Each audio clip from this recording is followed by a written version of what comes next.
సామెతలు 25వ అధ్యాయం. ఇవియును సొలొమోను సామెతలే. యూదా రాజైన హిజ్కియా సేవకులు వీటిని ఎత్తి వ్రాసిరి.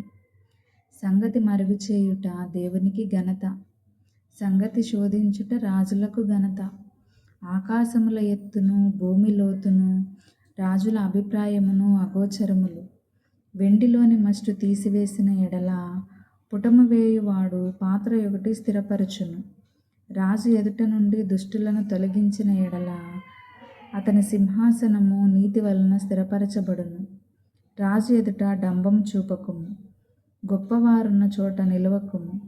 నీ కన్నులు చూసిన ప్రధాని ఎదుట ఒకడు నిన్ను తగ్గించుట కంటే ఇక్కడికి ఎక్కి రమ్మని అతడు నీతో చెప్పుట నీకు మేలు కదా.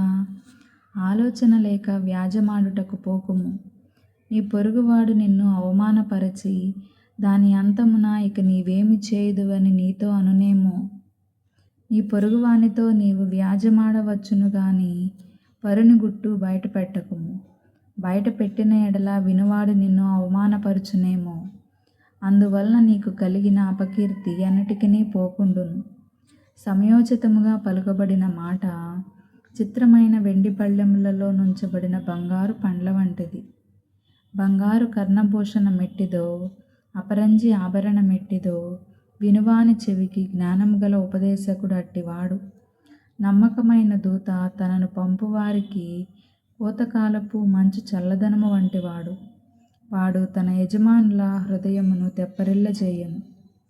కపట మనస్సుతో దానమిచ్చి డంబము చేయువాడు వర్షం లేని మబ్బును గాలిని పోలియున్నాడు. దీర్ఘశాంతము చేత న్యాయాధిపతిని ఒప్పించవచ్చును. సాత్వికమైన నాలుక ఎముకలను నలగగొట్టును.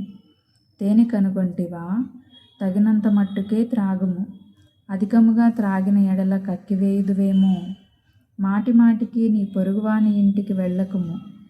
అతడు నీ వలన విసిగి నిన్ను ద్వేషించునేమో. తన పొరుగువాని మీద కూటసాక్ష్యం పలుకువాడు సమ్మెటను ఖడ్గమును వాడిగల అంబును పోలినవాడు. శ్రమకాలంలో విశ్వాసఘాతకుని ఆశ్రయించుట విరిగిన పళ్ళతోనూ కీలు వసిలిన కాలుతోనూ సమానము.